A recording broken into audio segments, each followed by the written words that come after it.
Assalamu алейкум, урматтуу мекендештер, урматтуу бир туугандар. Биз бүгүнкү күндө мына кайрымдуу бол фонду деп негиздеп, Кудайга чексиз шүгүрдөр болсун, калк үчүн кайрымдуулук иштерин жасап келет. Биздин бүгүн мына турган ордубуз бекер дүкөндө турабыз. Бул бекер дүкөндө бардыгы бекер. Жада калса бул помещениянын ушул эмени акысыз дагы берген, ушул сөз башында да айтып коюшум керек. Ушул эжекебизге да Алла разы болсун. Ушул Райхан Абдувалиева деген эжекебиз өзүнүн үйүн, ага чейинки инсан үйүн берген ушул убактылуу. Мына ушундай кызматын кылып келет. Ушул акысыз ижарага акысын албай туруп берип аткан ушул эжелерибизге дагы терең ыраазычылык билдирем. Райхан эжекебиз дагы колунан келишинче өтө чоң колдоосун жасап, бүгүнкү чейин катарыбызда. Андан кийин мына ушул Жаркын эжекебиз дагы жаркылдап, жакшынакай эшигин ачып, канчалаган элдерди кубанычка бөлөп отурат. Мындай эжекелерибиз деги эле айланабызда көп болсун. Анткени муктаж адамдар жок болсун, аз болсун, деги эле эч ким муктаж болбосун. Бир гана муктаждык жараткан болсун. Сиздер көрүп турган бул жерде азыр Иркутскийден келди, ошол эле тайгадан келип атат, Тайгадан. Ошол мына азыр жөнөткөн мекендештерге Аллах разы болгон болсун. Мына азыр ушул жерде турган кийимдерди мынакей. Бардыгы жаңы мындай этикеткасы менен жакшы кийимдер экен мынакей. Бүт барсын мына бул сумканын ичи толо бүт ушундай кийимдер бар жакшынакай. Баары ушул кийимдер эми чыныгы муктаж адамдарга берилет. Келип кийим алып кетсеңиздер болот. Муктаждыкта турган бир туугандар бекер кийимдер берилет. Жана бергиси келе турган болгон болсо, келип берсеңиздер болот, ала тургандар келип алса болот. Мына ушул магазин бул акыретибиз үчүн кичинекей бүгүн жакшынакай жакшылык кылып койсок, бир адамды бир жолу кубандырып коюш бул бир садака деп айткан пайгамбар алейхиссалам. Ошон үчүн колубуздан келишинче биз колубуздан эмне келет? Мына ушул ишти уюштуруу колубуздан келет экен, уюштурдук. Ушул жерден канчалаган адамдар келип атат, берип атат, кээ бири алып атат, мына ушундай иштер жүрүп жатат. Бул эми бул кылган ишибиздин жыйынтыгы же болбосо бир айда айлыкка иштей турган болсок, айдын аягында айлык ала турган болсок, бул иштин жыйынтыгы балким бул дүйнө, балким акыретте Кудай өз сыйлыгын берет. Ошон үчүн колдоо көрсөткөн бир туугандар, мен аябай ыраазычылык билдирем. Себеби бизге ишеним артып, ушул бүгүн бир тууган ишенич кыйын болуп турган учур. Ушул учурда бизге жөнөтүп атканыңыздарга терең ыраазычылык билдирем. Аллах сиздерден разы болсун. Бирок сиздердин аманатка кыянат кылбаганга аракет кылабыз. Жана кыянат кылбайбыз. Бул жерде тааныш, тууган, досторго бул кийимдер берилбейт. Бул жерде иштеп аткан адамдардын тууган уруктарына келип аларга келип берилбейт. Бул жерде жалаң гана чыныгы муктаж адамдарга берилет. Ошон үчүн канчалаган бир туугандар жөнөттүңүздөр. Мына Москвадан Нур-Султан жөнөтүп атат, Нур-Султан менен. Мына могу колясканы дагы кимдир бирөөлөр муну кымбат акчага ала албайт. Кээ бир бизге келген атайын спецколяскалар болот, ал 40 000 сомдун айланасында, 45 000 сомдун айланасында турат. Ал сумманыга биздин айрым мекендештер ала албайт. Ошол учурда мына ушул коляскаларды бир тыйын акчасы жок эле бекер берип жөнөтүп атат. Ошол Москвадагы биздин атайын ишенимдүү өкүлүбүз болуп дайындалган Нурсултан Талайбекович деген биздин инибиз бар. Ошол бир тууганыбыз мына ушул коляскаларды жана ушундай кийимдерди чогултуп, ошол жактагы мекендештерге байланышып, ошол Нурсултанга байлансаңыздар да болот, Москвадан жөнөтөм дегендер. Жөнөтүңүздөр, колуңуздардан келип турган болсо, бүгүн мүмкүнчүлүк болуп турган болсо, берип жетишип калайлы. Себеби бул мүмкүнчүлүк бизден өтөт кетет. Ошон үчүн Аллах ушу жөнөтүп аткан мекендештердин аттарын атай албасак кечирим сурайбыз, бирок ушу келип аткан кийимдердин бардыгы кайрымдуу мекендештерден келип аткан кийимдер. Алла разы болсун. Жылдыз өзүм дагы ушул жерде кийимдерден кайсы учурда келип кантип алат, шарттарын бир айтып коеюн.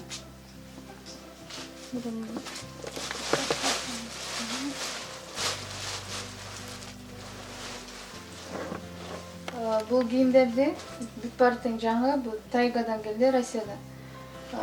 Ошол жакта мигранттарга да чоң рахмат. Бул жактагы майып энелерди ойлоп салып аткандарына.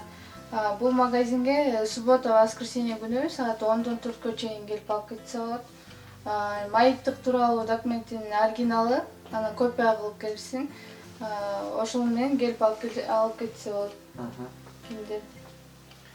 Бул даректе кайсы жакка эметкен деп эле сурап айтса. Дареги эми кирпичныйда, Белискаядан көчө, дроп 4 жайгашкан. Бул тууралуу дагы видеодо да тиркелет. Мына ушул маршруткалар. Анан бул жердин дагы талаптары бар. Мына ушул талаптар тастыкталган документтер. Бул жерде аз камсыз болгон үй бүлөгө дагы берүү мүмкүнчүлүк бизде жетип жетпей жатат, Ошого көп кайрылат. Ооба. Анан бул жерде биз көбүнчөсү майыптыкты көрөк. Эми биздин оюбуз деле аз камсыз болгон үй бүлөгө бербей коюп туруп, муктаж адамдарга берсек биз анын үстүнөн акча көрүп аткан жокпуз. Биз бирөөгө бербей коюп экинчисине кымбат сатып аткан жокпуз. Бул жерде соода сатык жок. Бекер. Бирок ошол ысыкта күйүп, суукта тоңуп, ошол тайгада алыс жактан жөнөтүп аткан бир туугандардын дагы аманаты дареге жетсе сооктуураак болсо экен деген бизде дагы чоң моюнда милдет бар. Ошон үчүн туура түшүнүү менен кабыл алыңыздар. Бул жерде биринчи, экинчи топтогу майыптыгы тастыкталган документтер керек болот, оригиналын кошо ала келесиздер. Копиясы эле деп койсок, бул жерде кээ бир учурларда дагы эми ачык айтып коюш керек. Алдоолор бар. Биз биринчи өзүбүздү, биринчи Кудайды, экинчи өзүбүздү, анан элди да алдабашыбыз керек. Ошон үчүн мен эскертиш катарында да айтып коеюн. Бир туугандар, бириңиздерди алдабайлы. Биз копиясын эле алып келе десек, жөн эле башка бирөөлөрдүн документин эле копиялап алып келип кийим алып кетип, анан бир жерге келгенде 2000 сомдук, 3000 сомдук курткалар бар. Мына мондай курткалар да келет. Ушундай курткаларды дагы кышкысын алып, жаңы бүт этикеткасы менен да кийимдер келет, курткалар.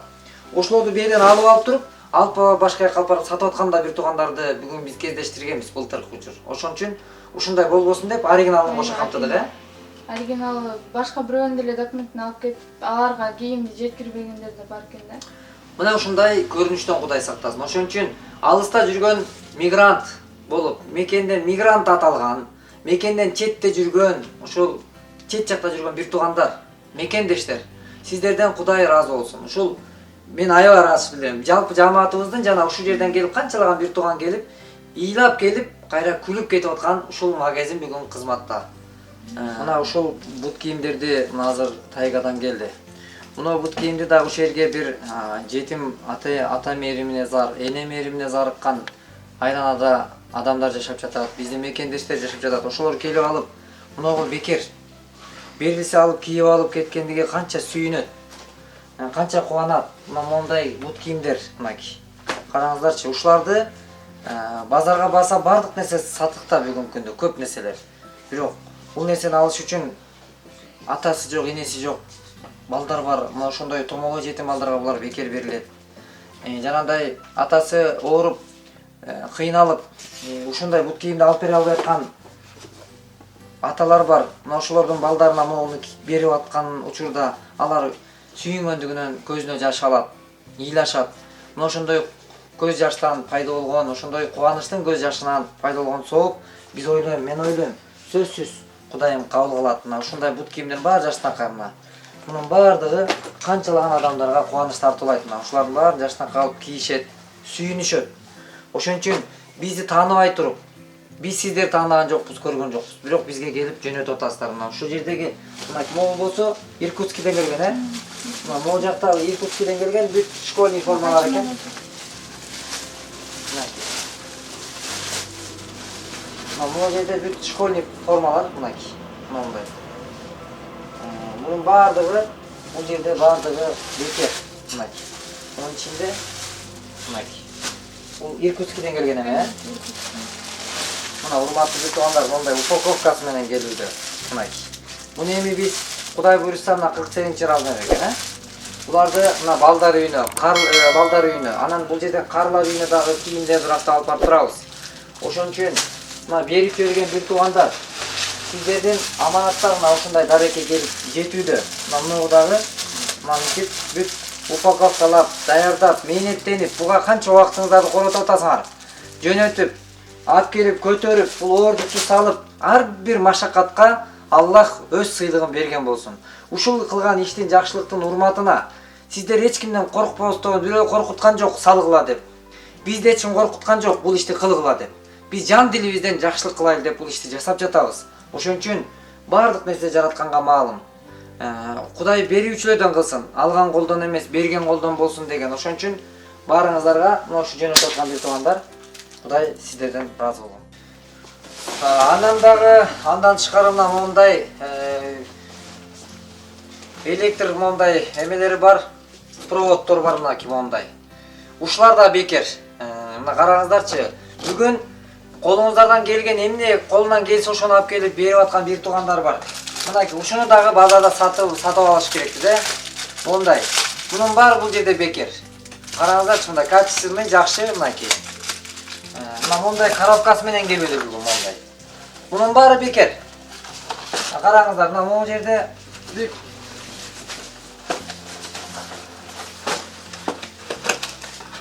мына урматтуу бир туугандар, мына ушулардын баардыгы мына включательдер, ушундай эмелердин баарын алып келип, мына проводдор, эгер мүмкүн болсо келип алып кетсеңиздер болот. Мындай эмелер мынакей. Үйгө эгер дагы сунуштайт элек, айылдарда, мечиттерде эгерде ушундай узун лампалар керек десеңиздер, келип алып кетсеңиздер болот. Аллах ыраазылыгы үчүн бул баары бекер берилет. Мына булардын баары мечиттин кире беришине ошолорго тагылса дагы жакшы болот экен да, бул өзүчө. Мына мондай бүт лампалар ичиндеги эмеси менен кошо бүт барысы бар ушундай. Булардын баары бекер. Келип алып кетиңиздер. Анан экинчиден жанагындай айна самын тууралуу дагы бизде ушундай сурагандар бар. Эгер базарда иштеп аткан бир туугандар кээ бир учурларда ошол айна самындан дагы кайрылсаңыздар дагы болот. Балким продуктовый маселелер боюнча да көптөр сурашат. Бүгүн бизде мүмкүнчүлүк бар, денебиз кыймылда турат. Ал күчүбүз бар, бирок бир нерсени эстеп коюш керек. Мен дагы сайрап турган тилим бир күнү сайрабай кала турган, сүйлөп аткан тилим сүйлөбөй кала турган, кыймылда турган денем кыймылдабай кала турган бир күн бар экенин мен ар дайым сезем, билем. Эсимден эч чыгарбайм. Бирок ошол күн келе электе мен бүгүн кылып жетишип калайын деп жатам. Ошон үчүн сизге дагы мен мусулман бир тууганыңыз катары, мекендешиңиз катары жөн гана эскертиш менин колумдан келип турат. Ошон үчүн эскертиш момундарга пайда берет деген. Сиздерге эскертип айтарым, бүгүн көр тириликти машакаттын аркасынан чуркап жүрүп бул кымбат өмүрүбүз өтүп кетпесин. Келиңиз, сиз дагы ушундай жакшылык сооптуу ишке жанашып калыңыз. Мындай кийимдерди жөнөтүп, жанагындай продуктулар болсо келсе, алардан дагы бир туугандарыбыз алса, майыптар, мекендештерибиз ушул муктажда турган бир туугандар алса, чоң соопторго ээ болобуз деген ойдомун. Ошон үчүн биз адамзат бирибизди алдап коюшубуз мүмкүн, бирок жараткан эч убакта алдабайт. Биз сооданы бирибиз менен кылган сооданы жакшы үйрөнүп өздөштүрүүдөбүз. Бирок биз Кудай менен, жараткан менен соодалашканды дагы эстен чыгарбасак, Кудай үчүн бирдини берсек, Аллах эселеп берем деген. Ошон үчүн жараткан менен дагы соодалашууну дагы эстен чыгарбасак.